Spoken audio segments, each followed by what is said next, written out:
Bonjour les amis, nous sommes lundi, nous retrouvons l'évangile de Marc au chapitre 8, les versets 11 à 13. Souvenez-vous, nous avons eu un certain nombre de discussions la semaine dernière avec les pharisiens et puis samedi la deuxième multiplication des pains. Et nous voilà aujourd'hui dans un passage très court qui a à voir à nouveau avec une discussion avec les pharisiens. Bon, le texte est très court, ça vaut pas la peine de s'y attarder très longtemps. Ce sont les pharisiens qui se mettent ensemble pour essayer de coincer, de piéger Jésus, et qui lui disent « Envoie donc nous un signe qui vienne du ciel » pour que on croie en toi, en fait, c'est la question.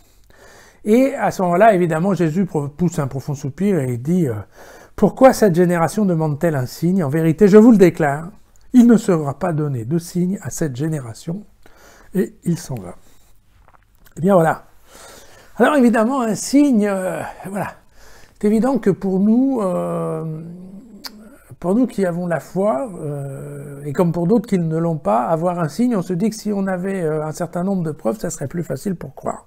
C'est un sujet qui est à peu près aussi vieux que l'humanité, puisque l'humanité croit en Dieu depuis bien longtemps, depuis le début, et que évidemment elle cherche des signes en fait, qu'elle ne se trompe pas.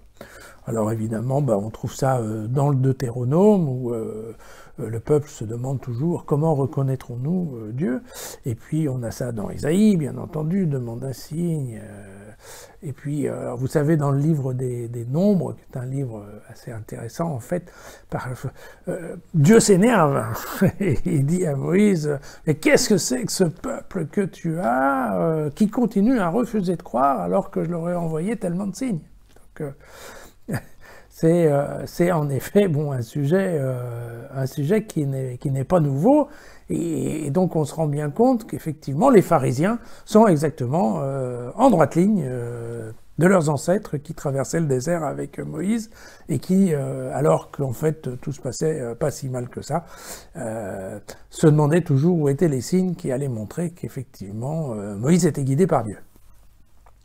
Alors, Matthieu raconte aussi l'histoire, lui il parle d'autre chose, il parle un peu plus des signes des temps, d'accord, en s'emportant, Jésus s'emporte aussi contre des disciples qui sont capables de voir dans les astres ou dans le soleil si demain il va faire beau et nuit et qui ne sont pas capables de voir à travers les signes qui est Jésus.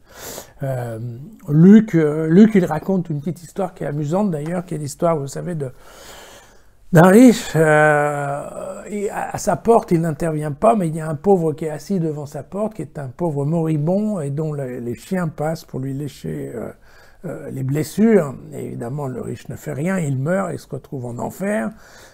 Et il voit passer Abraham au loin avec le fameux Lazare, qui est ce pauvre moribond qui a trépassé. Et alors, le riche interpelle Abraham et dit « Viens, mais c'est vraiment pas sympa ici. Pourquoi tu n'envoies pas le fameux Lazare, renvoie-le sur terre, qu'il aille parler à mes frères en leur disant ce qui se passe, et comme ça, ça leur permettra de changer de comportement. » Et Abraham répond, « Mais non, mon vieux, même si quelqu'un devait ressusciter des morts, il ne le croirait pas. » Ce qui était d'ailleurs une phrase assez amusante quand on pense à ce qui s'est passé quand Jésus est ressuscité des morts. Donc voilà, cette question du signe qui puisse permettre la preuve, c'est très compliqué parce qu'en fait, la foi et le savoir ne font pas bon ménage. Alors la foi, par principe, si on croit, c'est qu'on n'a pas de preuves, parce que si on a des preuves, à ce moment-là, on ne croit plus, on sait. D'accord, bien. Alors, ok, c'est vrai qu'en termes scientifiques, c'est délicat. À chaque fois où on fait une nouvelle découverte, on amène des preuves, mais il y a toujours des scientifiques pour penser que ces preuves ne tiennent pas la route et donc elles sont critiquées, condamnées. Voilà. Mais là, nous ne sommes pas dans le domaine de la science, nous sommes dans le domaine de la foi, de la spiritualité, et ce que nous dit Jésus dans cet évangile, ou plutôt Marc en fait, c'est que ça ne sert à rien d'amener des signes ou des preuves à ceux qui ont décidé de ne pas croire. C'est de la perte de temps.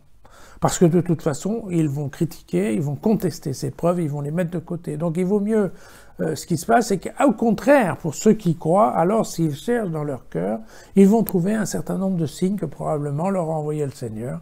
Et c'est ce qui va faire la richesse de leur foi. Vous savez, on a le cas quand il y a des guérisons un peu inespérées, vous avez toujours un certain nombre de gens qui, parce qu'ils sont croyants et ont prié, disent « Ah ben, on a bien fait de prier puisque la personne s'en est sortie », et puis vous avez les autres qui disent « Mais c'est absolument pas ça, c'est une question de chance, c'est une question de hasard, c'est une question de nature, voire c'est une question de médicaments ». Mais comme vous le savez, il y a une incompatibilité de compréhension qui fait que ça ne sert pas à grand-chose d'en discuter, car ça n'ira pas très loin. Voilà. Donc il y a ce qu'on sait et il y a ce qu'on ne sait pas. Et je pense qu'un excellent sujet de philo, ce serait de se demander ce que l'on ne sait pas, est-ce que c'est faux ou est-ce que ça peut aussi être vrai. Voilà. On se retrouve demain.